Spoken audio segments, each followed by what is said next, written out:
अच्छा शोएब, थोड़ा सा लाइटर मूड में करते हैं सब चीज़ों को। कराची के कप्तान बाबर आजम भी रहे, कराची के कप्तान इमाद वसीम भी रहे, लेकिन कराची को मेरा ख्याल है कि अब जीत मिली है इमाद वसीम की जो हेयर कट है ना उसकी वजह से, और वो उनको बड़ा क्रेडिट देना पड़ेगा आपको। यार लाहौर के अंदर के खिलाफ जो विक्ट्री थी मेरे ख्याल से कराची किंग्स की, उसमें उनकी पौनी थी। चले आप लाइटर नोट में ले जाए, लेकिन उस विक्ट्री को भी याद रखें। और इसी तरीके से जो मुल्तान के खिलाफ लेकिन बिल्कुल लास्ट पे जाके वो मैच उनके हाथ से निकला।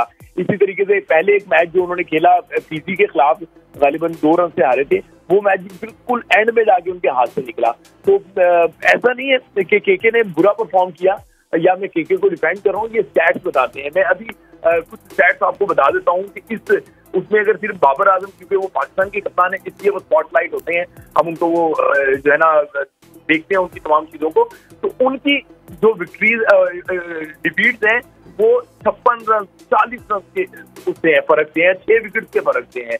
तो इससे आप अंदाजा लगा सकते हैं कि इमाद मैच को क्लोज लेके जा रहे हैं, लेकिन अनफॉर्चुनेटली बाबर क्लोज नहीं लेके जा पा रहे। इसी तरीके से अगर मैं बात करूं, बाबर का आज 16वां जो है वो मैच का एज कैप्टन ऑफ पीएसएल, और उन 16 में से 13 गेम्स वो हारे हुए हैं। अनबिलीवेबल है कि पाकिस्तान का कप्तान हो और वो इतने मैचेस हारा हो। इसी तरीके से अगर हम शाहीन शाह शोएब, ये आपको और मुझे पता है, लेकिन ये आवाम क्यों सुनना नहीं चाहती? ये मुझे तो ये चीज समझ नहीं आ रही।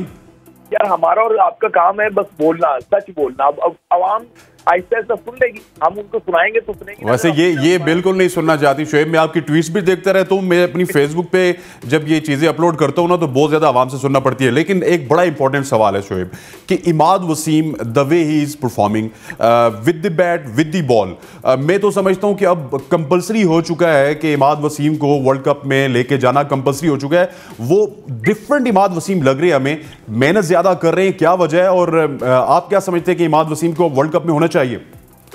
देखिए, मैं बताऊं कि बज़ाहिर जो मुझे लग रहा है, जो मुझ तक खबरें आ रही हैं, जो क्रिकेट बोर्ड के हेड ऑफिस में हो रहा है, जो सिलेक्शन कमेटी की मीटिंग्स में हो रहा है, उसमें तो अब बाबर जो है या बाकी खिलाड़ी जो हैं उनकी बाबर की जैसे कप्तानी को लेकर बात हो रही है, 1-2 खिलाड़ियों की और तब्दीली को लेकर बात हो रही है। तो इमाद वसीम का रास्ता मुझे नहीं लगता कि कोई रोक पाएगा। देखिए, इमाद वसीम को जो मैच डाला जाता है, हालांकि ये नहीं डलना चाहिए, वो डाला जाता है जाके मोहम्मद नवाज से।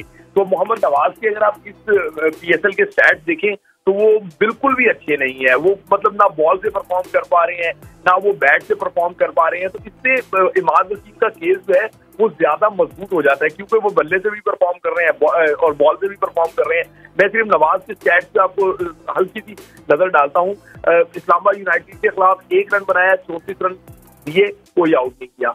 लाहौर कलंदर के खिलाफ 2 रन बनाए, 26 रन दिए, सिर्फ 1 आउट किया।